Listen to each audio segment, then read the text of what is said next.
So ಜೆನೆಟಿಕ್ನ ನಾವು beet ಮಾಡ್ಬೋದು ಅನ್ನೋದು ನಿಮ್ದು ಭಾಳ ಸಿಂಪಲಾಗಿ ಹೇಳ್ಬೋದು. ಅಂದರೆ ಡೆಫಿನೆಟ್ಲಿ ನಾವು ಅದನ್ನು ಬೀಟ್ ಮಾಡ್ಬೋದು, ಅಥವಾ ಈ ಒಂದು ಫುಡ್ ಅಥವಾ ಎಕ್ಸಸೈಸಲ್ಲಿ ನಾವು ಕಂಟ್ರೋಲ್ ಮಾಡ್ಬೋದು.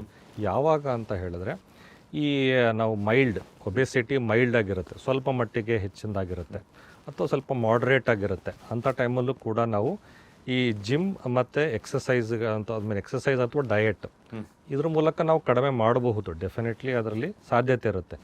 ಆದರೆ ಅದೇ ಮಾರ್ಬಿಡ್ ಒಬೆಸಿಟಿ ಅಂತೀವಿ. ಮಾರ್ಬಿಡ್ ಅಂದರೆ ದೇಹದ ಎಲ್ಲ ಭಾಗಗಳು ತುಂಬ ಒಬೇಸಾಗಿರುತ್ತೆ, ಅವ್ರಿಗೆ ಎಕ್ಸಸೈಸ್ ಮಾಡೋಕ್ಕೆ ಕಷ್ಟ ಆಗುತ್ತೆ. ಅಥವಾ ಡಯಟ್ ಮಾಡಿದ್ರು ಏನೋ ಒಂದು ಸ್ವಲ್ಪ ಮಿನಿಮಲ್ ಚೇಂಜಸ್ ಕಾಣ್ತದೆ, ಜಾಸ್ತಿ ಫುಲ್ ಚೇಂಜಸ್ ಕಾಣಿಸಲ್ಲ, ಮೇಜರ್ ಚೇಂಜಸ್ ಕಾಣಿಸಲ್ಲ. ಸೊ ಯಾರಿಗೆ ಪ್ರತಿಯೊಬ್ಬರೂ ಟು ಬಿಗಿನ್ ವಿತ್ ಒಂದು ಏನು ಮಾಡ್ಬೋದು, ಎಕ್ಸಸೈಸ್ ಅಥವಾ ಡಯಟಲ್ಲಿ ಒಂದು ಪ್ರಾಪರ್ ಪ್ಲ್ಯಾನ್ ಪ್ರಕಾರ ಸ್ಟ್ರಿಕ್ಟಾಗಿ ಅದು ಬ್ಯಾಲೆನ್ಸ್ಡ್ ಡಯಟ್ ಅಂತ ಹೇಳ್ತೀವಿ, ಅಥವಾ ರೆಗ್ಯುಲರ್ ಎಕ್ಸಸೈಸ್ ಅಂತ ಹೇಳ್ತೀವಿ.